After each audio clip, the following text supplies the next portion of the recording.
22 November 1999 ಬೆಳಗ್ಗಿನ ಸಮಯ ಲಾಹೋರ್ನ daily Jung ಎಂಬ ಒಂದು ನ್ಯೂಸ್ ಪೇಪರ್ನ ಆಫೀಸ್ಗೆ ಒಂದು ಪಾರ್ಸಲ್ ಬರುತ್ತೆ. ಇಲ್ಲಿಯವರೆಗೆ ಎಲ್ಲವೂ ಸಾಮಾನ್ಯವಾಗಿತ್ತು. ಆದರೆ ಇಲ್ಲಿಗೆ ಬಂದ ಈ ಪಾರ್ಸಲ್ನಿಂದ ಇಡೀ ಪಾಕಿಸ್ತಾನವೇ ನಡುಗಲಿದೆ ಎಂದು ಯಾರೂ ಊಹಿಸ ಮಾಡಿರಲಿಲ್ಲ. ಆ ಆಫೀಸ್ನಲ್ಲಿರುವ ಒಬ್ಬ ಸಿಬ್ಬಂದಿ ಈ ಪಾರ್ಸಲ್ ಅನ್ನು ಓಪನ್ ಮಾಡ್ತಾನೆ. ಇದರಲ್ಲಿ ಒಂದು ಲೆಟರ್ ಮತ್ತು ಒಂದು ಡೈರಿ ಇತ್ತು. ಈ ಲೆಟರ್ನಲ್ಲಿ ಈ ರೀತಿಯ ಒಂದು ಮೆಸೇಜ್ ಇತ್ತು. मेरी गिनती 100 पर ख़त्म होती है. यहाँ मेरा मिशन पूरा हुआ. मेरा मैसेज पूरी दुनिया तक पहुँचेगा. मैं सैकड़ों माँओं को रुलाऊंगा. मैं उनके बच्चों को अगली दुनिया में बगैर कफन के गटर के ज़रिए भेजूंगा. ಇದರ ಜೊತೆ ಬಂದ ಡೈರಿಯಲ್ಲಿ ಮಕ್ಕಳ ಫೋಟೋಸ್, ಹೆಸರು, ವಯಸ್ಸು ಮತ್ತು ಅವರನ್ನು ಕೊಂದ ದಿನಾಂಕ ಎಲ್ಲವೂ ವಿವರವಾಗಿ ಬರೆಯಲಾಗಿತ್ತು. ಈ ಡೈರಿಯ ಕೊನೆಯಲ್ಲಿ, ನಾನು 100 ಮಕ್ಕಳನ್ನು ಕೊಂದಿದ್ದೇನೆ. ಹೌದು, ನಾನು ಪಾಪಿ, ಆದರೆ ಈ ಸಮಾಜವೇ ಇದಕ್ಕೆ ಹೊಣೆ. ಈ ಮೆಸೇಜ್ನೊಂದಿಗೆ ಆತನ ರೂಮ್ನ ಅಡ್ರೆಸ್ ಸಹ ಬರೆಯಲಾಗಿತ್ತು. ಈ ಎಲ್ಲಾ ವಿಷಯಗಳ ಹಿಂದೆ ಇದ್ದಂಥ ವ್ಯಕ್ತಿಯೇ ಜಾವೇದ್ ಇಕ್ಬಾಲ್. ಪಾಕಿಸ್ತಾನದಲ್ಲಾದ ಈ ಅತಿ ದೊಡ್ಡ ಕ್ರೈಮ್ ಸ್ಟೋರಿಯನ್ನು ಈ ವಿಡಿಯೋದಲ್ಲಿ ನೋಡೋಣ. जुर्म जो है कब्रिस्तान पर स्ट्रैंगुलेट करके आपकी बॉडी के 100 पीसेस करके उसी एसिड में आपको डिजॉल्व करने की जरूरत है.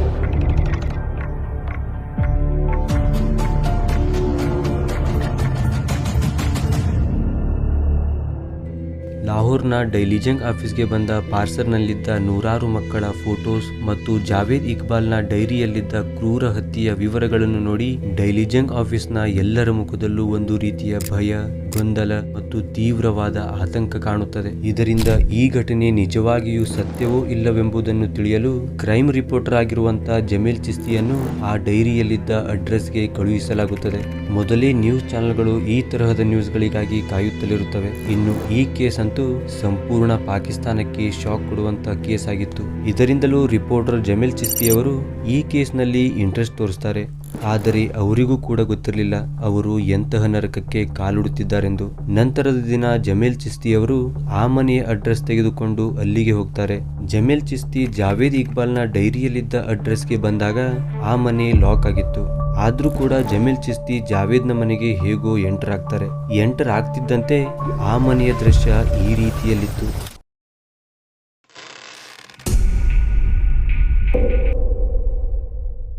ಮನೆಯಲ್ಲಿ ಸಂಪೂರ್ಣ ಮೌನ. ಯಾವುದೋ ಅಪರಿಚಿತ ಶಕ್ತಿ ಅವರನ್ನು ತನ್ನತ್ತ ಸೆಳೆಯುತ್ತಿರುವ ರೀತಿ. ನೆಲದ ಮೇಲೆಲ್ಲ ರಕ್ತದ ಕಲೆ, ಗೋಡೆಗಳ ಮೇಲೆ ಅಂಟಿಸಿದ ನೂರಾರು ಮಕ್ಕಳ ಭಯಭೀತ ಫೋಟೋಗಳು. ಸ್ವಲ್ಪ ಇನ್ನೂ ಒಳಗಡೆ ಹೋದಂತೆ ನೂರಾರು ಮಕ್ಕಳ ಚಪ್ಪಲಿಗಳು, ಎಲ್ಲಂದರಲ್ಲಿ ಬಿದ್ದ ಮಕ್ಕಳ ಬಟ್ಟೆಗಳು ಮತ್ತು ಯಾವುದೋ ಶವ ಕೊಳೆಯುತ್ತಿರುವಂತೆ ಅಸಹನೀಯ ದುರ್ಗಂಧ. ಇವೆಲ್ಲವನ್ನು ನೋಡಿ ಜಮೀಲ್ ಚಿಸ್ತಿಯವರಿಗೆ ತುಂಬಾ ಭಯ ಶುರುವಾಗುತ್ತೆ.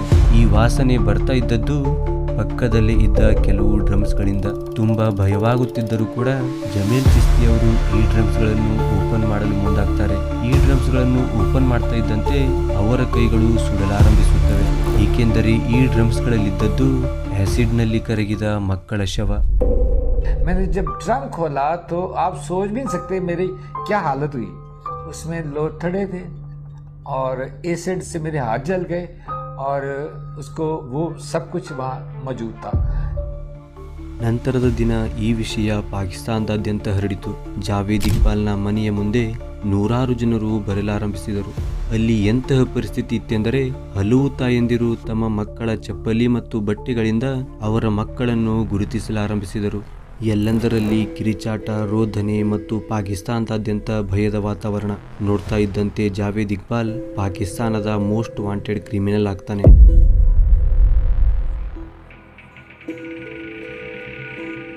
ಆಶ್ಚರ್ಯದ ವಿಷಯವೆಂದರೆ ಜಾವೇದ್ ಇಕ್ಬಾಲ್ ಎಲ್ಲಾ ಕ್ರಿಮಿನಲ್ಗಳಂತೆ ಪೊಲೀಸರಿಂದ ತಪ್ಪಿಸಿಕೊಳ್ಳುವ ಬದಲು ತಾನಾಗೆ ತಾನೆಯೇ ಸರೆಂಡರ್ ಕೂಡ ಆಗ್ತಾನೆ. ಸರೆಂಡರ್ನ ವೇಳೆ ಅವನ ಹೇಳಿಕೆ ಈ ರೀತಿಯಲ್ಲಿತ್ತು. मेरे पास आज भी इतने पैसे थे कि मैं ये सिलसिला जारी रख सकता हूं. ಜಾವೇದ್ ಇಕ್ಬಾಲ್ನನ್ನು ಪೊಲೀಸರು ಕಸ್ಟಡಿಗೆ ತೆಗೆದುಕೊಂಡು ಈ ಕ್ರೈಮ್ನ ಬಗ್ಗೆ ಹಲವಾರು ರೀತಿಯ ಪ್ರಶ್ನೆಗಳನ್ನು ಕೇಳ್ತಾರೆ. ಜಾವೇದ್ ಇಕ್ಬಾಲ್ ತಾನು ಏನು ತಪ್ಪೇ ಮಾಡಿಲ್ಲ ಎನ್ನುವ ರೀತಿಯಲ್ಲಿ ಯಾವುದೇ ಪಶ್ಚಾತ್ತಾಪವಿಲ್ಲದೆ ಎಲ್ಲವನ್ನೂ ವಿವರವಾಗಿ ಹೇಳ್ತಾನೆ. ಜಾವೇದ್ ಇಕ್ಬಾಲ್ನ ಈ ಕ್ರೈಮ್ ಅವನ ಡಿಸ್ಟರ್ಬಿಂಗ್ ಪಾಸ್ಟ್ನೊಂದಿಗೂ ಕೂಡ ಲಿಂಕ್ ಇದೆ. ಜಾವೇದ್ ಇಕ್ಬಾಲ್ ಒಂದು ಶ್ರೀಮಂತ ಮನೆತನದವನು. ಜಾವೇದ್ನ ತಂದೆ ತಾಯಿಗೆ ಸುಮಾರು 10 ಜನ ಮಕ್ಕಳಿದ್ದರು. ಅದರಲ್ಲಿ ಜಾವೇದ್ 6ನೆಯ ಮಗನಾಗಿದ್ದ. ಬಾಲ್ಯದಿಂದಲೇ ಈತ ತುಂಬಾ ಹಠವಾದಿಯಾಗಿದ್ದ.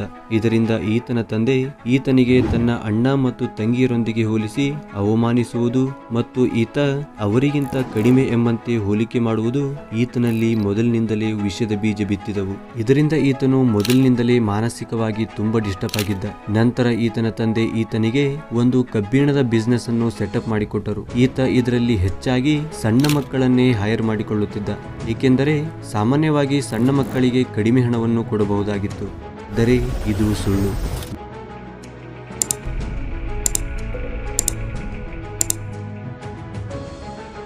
ಜಾವೇದ್ ಇಕ್ಬಾಲ್ ಸಣ್ಣ ಮಕ್ಕಳನ್ನು ಕೆಲಸಕ್ಕಾಗಿ ಹೈರ್ ಮಾಡಿಕೊಳ್ಳಲು ಬೇರೆಯೇ ಕಾರಣವಿತ್ತು. ಜಾವೇದ್ ಒಬ್ಬ ಹೋಮೋಸೆಕ್ಸುವಲ್ ಆಗಿದ್ದ. ಈತನಿಗೆ ಹೆಣ್ಣು ಮಕ್ಕಳಲ್ಲಿ ಯಾವುದೇ ರೀತಿಯ ಸೆಕ್ಸುವಲ್ ಅಟ್ರಾಕ್ಷನ್ ಇರಲಿಲ್ಲ. ಬದಲಿಗೆ ಈತ ಸಣ್ಣ ಮಕ್ಕಳೊಂದಿಗೆ ಸೆಕ್ಸುವಲಿ ಅಟ್ರಾಕ್ಟ್ ಆಗ್ತಿದ್ದ. ಈತನಿಗೆ ಹೆಣ್ಣು ಮಕ್ಕಳಲ್ಲಿ ಯಾವುದೇ ರೀತಿಯ ಆಸಕ್ತಿ ಇಲ್ಲದಿದ್ದರೂ ತನ್ನ ಫ್ಯಾಮಿಲಿಯ ಒತ್ತಡದಿಂದ ಈತನಿಗೆ 2 ಬಾರಿ ಮದುವೆಯಾಯಿತು. ಆದರೆ ಈ 2 ಮದುವೆಗಳು 1 ವರ್ಷಕ್ಕಿಂತ ಹೆಚ್ಚು ನಡೆಯಲಿಲ್ಲ. ಇದುವರೆಗೂ ಜಾವೇದ್ ಯಾವುದೇ ಮಗುವಿನ ಹತ್ಯೆ ಮಾಡಿರಲಿಲ್ಲ. ಜಾವೇದ್ನ ತಂದೆಯ ಮರಣದ ನಂತರ ಈತನಿಗೆ ತನ್ನ ತಂದೆಯ ಆಸ್ತಿಯಿಂದ ಬಹಳಷ್ಟು ಆಸ್ತಿ ಸಿಕ್ತು. ಜಾವೇದ್ ತನ್ನ ತಂದೆಯ ಆಸ್ತಿಯಿಂದ ಬಂದ ಹಣದಲ್ಲಿ ಒಂದು ದೊಡ್ಡ ಮನೆ ಖರೀದಿಸ್ತಾನೆ ಮತ್ತು ಇದರ ಪಕ್ಕದಲ್ಲಿಯೇ ಮಕ್ಕಳಿಗಾಗಿ ಒಂದು ವಿಡಿಯೋ ಗೇಮ್ ಸೆಂಟರ್ ಅನ್ನು ಕೂಡ ಓಪನ್ ಮಾಡ್ತಾನೆ. ಇದರಿಂದಾಗಿ ಹೇಗೆ ಸಿಹಿ ತಿಂಡಿಗಳ ಮೇಲೆ ನೊಣಗಳು ಮುಗಿಬೀಳುತ್ತವೋ ಹಾಗೆಯೇ ಈ ವಿಡಿಯೋ ಗೇಮ್ ಸೆಂಟರ್ಗೂ ಸಹ ಸಣ್ಣ ಸಣ್ಣ ಮಕ್ಕಳು ಆಟವಾಡಲು ಬರಲಾರಂಭಿಸಿದರು. ಇಲ್ಲಿಂದಲೇ ಜಾವೇದ್ ಈ ಮಕ್ಕಳ ಮುಗ್ಧತೆಯನ್ನು ತಪ್ಪಾಗಿ ಬಳಸಿಕೊಳ್ಳಲು ಆರಂಭಿಸಿದ. ಜಾವೇದ್ ಬೇಕಂತಲೇ 100 ರೂಪಾಯಿಯ ನೋಟನ್ನು ನೆಲದ ಮೇಲೆ ಇಡುತ್ತಿದ್ದ. ಇಟ್ಟು ಯಾರಾದರೂ ಎತ್ತಿಕೊಳ್ಳುವವರೆಗೆ ಕಾಯುತ್ತಿದ್ದ. ಯಾರಾದರೂ ಎತ್ತಿಕೊಂಡ ನಂತರ ನನ್ನ 100 ರೂಪಾಯಿ ಕಳ್ಳತನವಾಗಿವೆ, ಯಾರು ತೆಗೆದುಕೊಂಡಿದ್ದೀರಿ ಎಂದು ಎಲ್ಲಾ ಮಕ್ಕಳಿಗೆ ಒಂದು ಪ್ರೈವೇಟ್ ರೂಮ್ಗೆ ಕರೆದುಕೊಂಡು ಹೋಗುತ್ತಿದ್ದ. ಚೆಕ್ ಮಾಡುವ ನೆಪದಲ್ಲಿ ಆ ಮಕ್ಕಳ ಮೇಲೆ ದೌರ್ಜನ್ಯ ಮಾಡುತ್ತಿದ್ದ. ಹೀಗೆ ಪ್ರತಿ ಬಾರಿ ಹಲವು ನೆಪದಲ್ಲಿ ಮಕ್ಕಳಿಗೆ ಒಂದು ಲೈನ್ನಲ್ಲಿ ನಿಲ್ಲಿಸುವುದು ಮತ್ತು ಅವರನ್ನು ಚೆಕ್ ಮಾಡುವ ನೆಪದಲ್ಲಿ ಅವರ ಮೇಲೆ ಅತ್ಯಾಚಾರ ಮಾಡುವ ಘಟನೆ ನಡೆಯುತ್ತಲೇ ಇತ್ತು. ಆದರೆ ಹೆಚ್ಚು ಸಮಯವರೆಗೆ ನಡೆಯಲಿಲ್ಲ. ಜಾವೇದ್ ತನ್ನ ವಿಡಿಯೋ ಗೇಮ್ ಸೆಂಟರ್ನಲ್ಲಿ ಮಕ್ಕಳೊಂದಿಗೆ ಈ ರೀತಿ ಮಾಡೋ ವಿಷಯ ಅಲ್ಲಿರುವ ಜನರಿಗೆ ಗೊತ್ತಾಗುತ್ತೆ. ಅದರಿಂದ ಜಾವೇದ್ ತನ್ನ ಮನೆಯನ್ನು ಮಾರಿ ಅಲ್ಲಿಂದ ಓಡಿ ಹೋಗ್ತಾನೆ. ನಂತರ ಈತ ಕರಾಚಿಯಿಂದ ಲಾಹೋರ್ಗೆ ಬಂದು 16B ರಾವಿ ರೋಡ್ ಎಂಬಲ್ಲಿ ಒಂದು ಬಾಡಿಗೆ ಮನೆ ತೆಗೆದುಕೊಂಡ. ಈಗ ಈತ ರೋಡ್ ಸೈಡ್ ಮಲಗುವ ಮಕ್ಕಳು ಮತ್ತು ಮನೆಯನ್ನು ಬಿಟ್ಟು ಬಂದಂತಹ ಮಕ್ಕಳಿಗೆ ಟಾರ್ಗೆಟ್ ಮಾಡಲಾರಂಭಿಸಿದ. ಅವರನ್ನು ಕೆಲಸ ಮತ್ತು ಆಹಾರ ಕೊಡುವ ನೆಪದಲ್ಲಿ ಮನೆಗೆ ತಂದು ಆ ಮಕ್ಕಳ ಮೇಲೆ ಅತ್ಯಾಚಾರ ಮಾಡುತ್ತಿದ್ದ. ಹೀಗೆ ಒಂದು ದಿನ ಜಾವೇದ್ ಈ 2 ಮಕ್ಕಳನ್ನು ತನ್ನ ರೂಮ್ಗೆ ಕರೆದುಕೊಂಡು ಬರ್ತಾನೆ. ಆದ್ರೆ ಈ 2 ಜಾವೇದ್ನ ತಲೆಗೆ ಹೊಡೆದು ಓಡಿ ಹೋಗ್ತಾರೆ. ಆತನ ಕಿರಿಚಾಟದಿಂದ ಅಕ್ಕಪಕ್ಕದವರು ಆತನ ರೂಮ್ಗೆ ಬಂದರು. ಆ ಮಕ್ಕಳ ಹೊಡೆತದಿಂದ ಆತನ ತಲೆಯಿಂದ ಬರುತ್ತಿರುವ ರಕ್ತದಿಂದ ಆತನನ್ನು ಆಸ್ಪತ್ರೆಗೆ ಸೇರಿಸಿ ಪೊಲೀಸರಿಗೆ ಇನ್ಫಾರ್ಮ್ ಮಾಡಲಾಯಿತು. ಇದರಿಂದಾಗಿ ಈತ ಮಕ್ಕಳ ಮೇಲೆ ಅತ್ಯಾಚಾರ ಮಾಡಲು ಪ್ರಯತ್ನಿಸಿದನೆಂದು ತಿಳಿದು ಈತನ ಮೇಲೆ ಹಲವು ಅತ್ಯಾಚಾರದ ಚಾರ್ಜಸ್ಗಳು ದಾಖಲಾಗುತ್ತವೆ. ಇದರಿಂದಾಗಿ ಈತನಿಗೆ 6 ತಿಂಗಳ ಜೈಲು ಮತ್ತು 100 ಲಾಠಿ ಏಟುಗಳ ಶಿಕ್ಷೆ ವಿಧಿಸಲಾಯಿತು. ಇದರಿಂದಾಗಿ ಈತನ ತಾಯಿ ಈತನ ಮುಂದೆ ಬಂದು ತುಂಬಾ ಅಳ್ತಾರೆ. ಜಾವೇದ್ ತನ್ನ ತಾಯಿಯ ಕಣ್ಣೀರನ್ನು ಮತ್ತು ಅವರ ರೋದನೆಯನ್ನು ನೋಡಿ ತುಂಬಾ ದುಃಖಿತನಾದ. ಕೊನೆಗೆ ಮುಂದೆ ಅವರ ತಾಯಿಯ ಮರಣವಾಗುತ್ತೆ. ಇದು ಈತನ ಮನಸ್ಸಿನ ಮೇಲೆ ತುಂಬಾ ಪ್ರಭಾವ ಬೀರಿತು. ದ್ವೇಷದ ಬೆಂಕಿಯಲ್ಲಿದ್ದ ಜಾವೇದ್ ಅಂದೇ ಡಿಸೈಡ್ ಮಾಡ್ತಾನೆ, ನನ್ನ ಮೇಲೆ ಬಿದ್ದ 100 ಲಾಠಿ ಏಟಿಗೆ 100 ಮಕ್ಕಳ ಜೀವ ಮತ್ತು ನನ್ನ ತಾಯಿಯ ಕಣ್ಣೀರಿಗೆ 100 ತಾಯಿಯಂದಿರ ಕಣ್ಣೀರು. ಮೇ 1998 ಈ ತಿಂಗಳಲ್ಲಿ ಜಾವೇದ್ ತನ್ನ ಮೊದಲ ಕೊಲೆ ಮಾಡ್ತಾನೆ. ಜಾವೇದ್ ರೋಡ್ ಸೈಡ್ ಇರುವಂತ ಮಕ್ಕಳು ಮತ್ತು ದಾದಾ ದರ್ಬಾರ್ ಎಂಬ ಮಸ್ಜಿದ್ ಹತ್ತಿರವಿರುವಂತ ಹಲವಾರು ಮಕ್ಕಳನ್ನು ಆಹಾರ ಮತ್ತು ಕೆಲಸ ಕೊಡುವ ನೆಪದಲ್ಲಿ ತನ್ನ ಮನೆಗೆ ಕರೆದುಕೊಂಡು ಬರ್ತಿದ್ದ. ನಂತರ ಅವನಿಗೆ ಆ ಮಕ್ಕಳ ಮೇಲೆ ಬೇಸರವಾಗುವವರೆಗೂ ಅತ್ಯಾಚಾರ ಮಾಡಿ ನಂತರ ಆ ಮಕ್ಕಳ ಕತ್ತನ್ನು ಒಂದು ಚೈನ್ದಿಂದ ಹಿಸುಕಿ ಅವರ ಬಾಡಿಗಳನ್ನು ಸಣ್ಣ ಸಣ್ಣ ತುಂಡುಗಳಾಗಿ ಕತ್ತರಿಸುತ್ತಿದ್ದ. ನಂತರ ಆ ತುಂಡುಗಳನ್ನು ಆಸಿಡ್ದಿಂದ ತುಂಬಿದ ಡ್ರಮ್ಗಳಿಗೆ ಹಾಕುತ್ತಿದ್ದ. ಈತ ಈ ಮಕ್ಕಳನ್ನು ಕೊಲ್ಲೋಕು ಮೊದಲು ಅವರ ಒಂದು ಫೋಟೋವನ್ನು ಕ್ಲಿಕ್ ಮಾಡಿ ಆ ಫೋಟೋವಿನ ಮೇಲೆ ಆ ಮಗುವಿನ ಸಾವಿನ ಸಂಖ್ಯೆ ಬರೆಯುತ್ತಿದ್ದ.